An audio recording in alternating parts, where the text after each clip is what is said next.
मुख्यमंत्री हे जळगाव जिल्ह्याचे दौऱ्यावर आहेत, काय म्हणणार? मी 2 दिवसापूर्वी सांगितलं होतं की ज्या प्रदेश अध्यक्ष आमचे काल येणार होते त्याच्याबद्दलही सांगितलं होतं आणि मुख्यमंत्री आज येणार हेही सांगितलं होतं.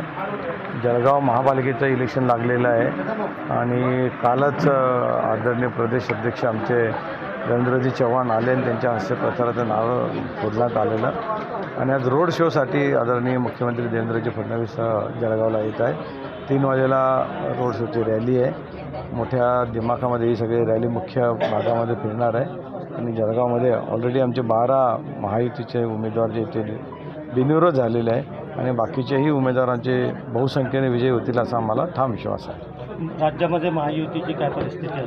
संपूर्ण राज्यामध्ये महायुतीचं जर तुम्ही पाहिलं महापालिकेमध्ये तर सगळीकडे बऱ्याचशा ठिकाणी बिनविरोध झालेले आहे आणि बहुतांशी महापालिका या सगळ्या महायुतीच्या ताब्यात येतील.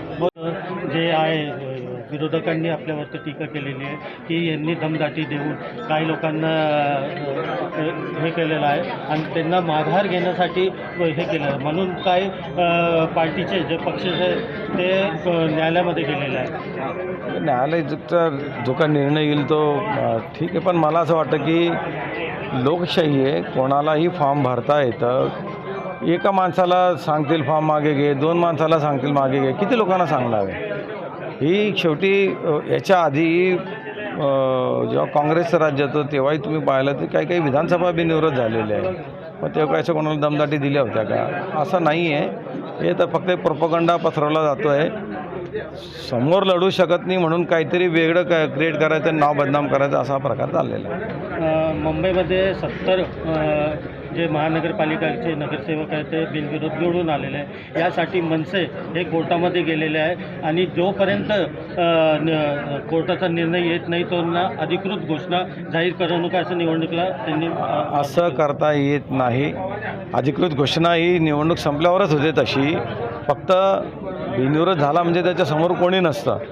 हे निवडणूक अधिकारी जे ते मान्य करतात आणि अधिकृत घोषणा ही ज्या दिवशी सगळा रिझल्ट तयार होतो त्या दिवशी अधिकृत घोषणा केली जाते. अधिकृत घोषणा तर अशी कुठली झालेली नाही.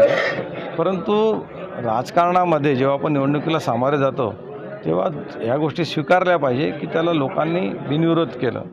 आता तुमच्याकडे एक कॅन्डिडेट होता, तुम्ही दुसरे कॅन्डिडेट AB फॉर्म असतो त्याच्यात 2 नावं भरता येतात. एकाने माघार घेतली, दुसरं नाव ठेवता येतं.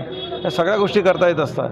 काही ठिकाणी त्यांनी स्वतः माघार घेतल्या. पक्षाच्या चिन्हावर दिलेल्या माणसाला स्वतः माघार घ्यायला लावली, मग त्यांनी ॲडजस्टमेंट केली का ती? असे अनेक प्रश्न तयार होतात.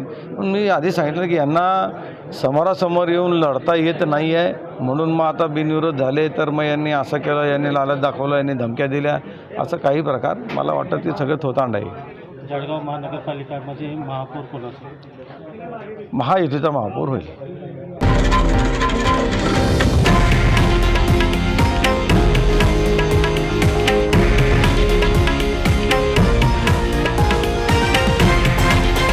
हे आहे देशातील नंबर 1 न्यूज नेटवर्क आणि आपण पाहत आहात TV9 मराठी, एकमेव.